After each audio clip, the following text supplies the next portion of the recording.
In this video, we're going to talk about making distance grids using ArcGIS Pro. We're going to use something called Euclidean distance. I kind of like to call it eDist because I'll mess up saying Euclidean here a few times, but that's okay. I've added some roads into some work I've previously done in previous videos. I've converted some bedrock information to raster and then classified that appropriately. I also have some appropriately reclassified and coded elevation data here. So I've got essentially a couple layers here. I've got a reclassified DEM, which shows some good elevations. I've got a reclassified bedrock material layer, which shows some good bedrock. There's the good bedrock there.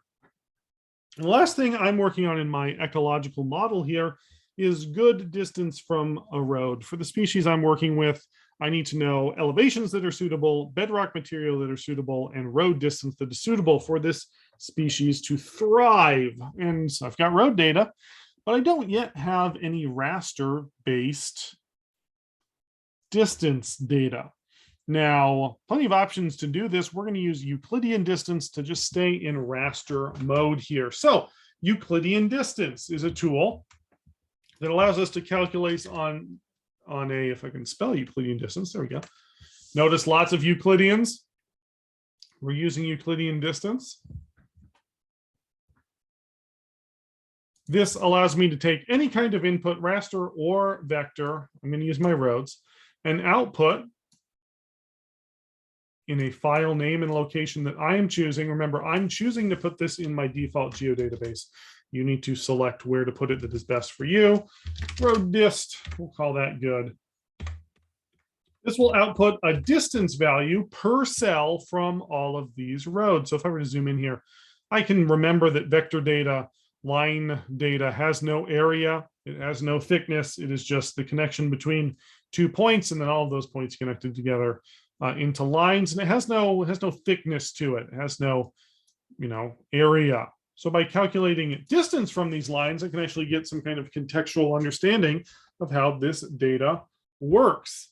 Now, you don't need any barriers because I want to see it for the whole data set. But again, we saw this, if you followed along on a previous video, you saw this cell size thing. Remember, this cell size calculation is just a default. I do not understand how this default operates, to be very honest. It is the division of the extent of the vector, the shortest extent of the vector data divided by 250 or something like that. Doesn't make any sense to me.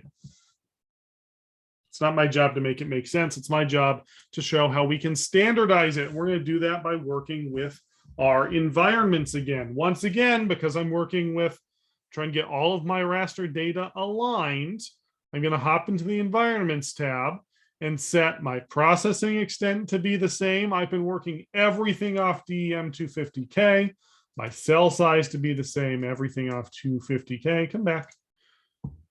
My snap raster to be the same, everything off DEM 250K. I want it all to be aligned. The environments tool helps me do that. So I'm putting roads in. I'm going to get road distance out of that with the cell size and all the other things coming off of DEM 250K. Let's hit run. Oh, and that's looking pretty nice. Turn off my other ones, especially that roads. Let's get you down here. I can see that the things that were closer to the roads, maybe I threw them down there prematurely. The things that are closer to the roads have the green, the close values. The things further from the roads have the yellow and the red and the white, the far values. So that's looking pretty good to me. Now, if I wanted to unify this with my other data that I have good elevation here, I have good bedrock. Now I've got a road distance. Well, I'm going to need to reclassify this. So reclassifying this, we can do with a reclassify tool. I could symbolize it first. That'll save me some work later. In this case, I know that everything that is within a kilometer or 1,000 meters is bad. Don't want my lovely creature here to be too close to a road. That's not suitable for them. And everything past a kilometer is good. And that yellow and red is noxious. There we go. That's a little bit better. So 0 to 1,000, that's my bad. 1,000 to the maximum, that's my good. I can pull out my reclassify tool now. You could do this with raster calculator too, if you were interested in that. I think that reclassify is just a little bit easier. 0, bad, unsuitable, close to a road. 1, good, suitable, far from a road. Let's call this good road. That looks good to me. Excellent. I love the purple and green. This one pops up a lot. It's a good color scheme. I don't want to remove that. I just want to throw it down here with the rest of my original data. You never know when you're working with raster data if you want to go back to something just to make sure that you did something correctly. But certainly turning it off and kind of burying it in the table of contents is a good practice to keep your view clean. So now I have good roads. I have my bedrocks, good rock, my good elevation there. So now we could go pixel by pixel and see if all of these are good together, right? That sounds fun. All right, let's start in the top left corner here. All right, so this is bad road distance. It doesn't even have any bedrock data, and it's bad elevation. Okay, that's a bad no. We're not going to do that. Why would we do that? Why would you think that's an okay thing? There are millions of cells in this file. We're not going to do that one by one. We're going to use our tools that we've used to calculate them together. We use raster calculator. Because each of these values is now corresponding to a binary, good or bad, good or bad. I can combine these together using a Boolean tool or using a mathematical tool to figure out where the good areas are, where the suitable habitat is, where my little creature's gonna be happy. In this case, all I need to do is combine them. Let's use a Boolean operator first. If something is suitable, in our scenario here, we want it to have a good road and a good bedrock and a good elevation. Maybe I should change these names just so we can see that better. Good rock. Good elev. There we go. So I want a suitable pixel, suitable habitat, good road, good rock, good elev. Bring my raster calculator back here.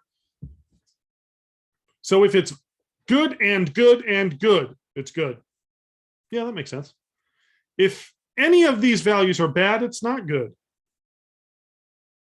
Good and bad, bad. Bad and good, bad. You get the idea. I don't need to go through all the combinations. I'm giving away the tool. And is one of our Boolean operators. It checks whether or not everything is the same. So this is going to output true for me if road and rock and elevation are all good. They're all suitable. All good. I'm going to call that output. See if ArcPro has too much of a hard time. Oh, look at that. Beautiful. Turn off my background and see that I have all of my good values in green, all of my bad values in that brownish red color. Good and good and good has outputted for me a new raster with all of the information that I need. If you're not a fan of Booleans, you could do this with math too. Let's get rid of all of this. You could do this mathematically by taking advantage of the power of multiplication. What's anything times 0? That's right. Anything times 0 is 0. So I'm going to get the same output here. Good times good times good. 1 times 1 times 1, 1. Anything times 0, 0. Should be really useful to use math when we have multiple values in our model. Not all modeling is binary like this, zeros and ones. You might have, scales. 0 is very bad, 1 is bad, 2 is okay, 3 is very good, something like that. Multiplication then could help you understand the magnitudes that might be present within there. Hit run on this just for fun. It's the same thing. Same file, different color scheme, same result. So in this video, we created a lovely elevation grid that's this and this. And then we converted that to binary, and we solved a little problem that we were having with some ecological modeling.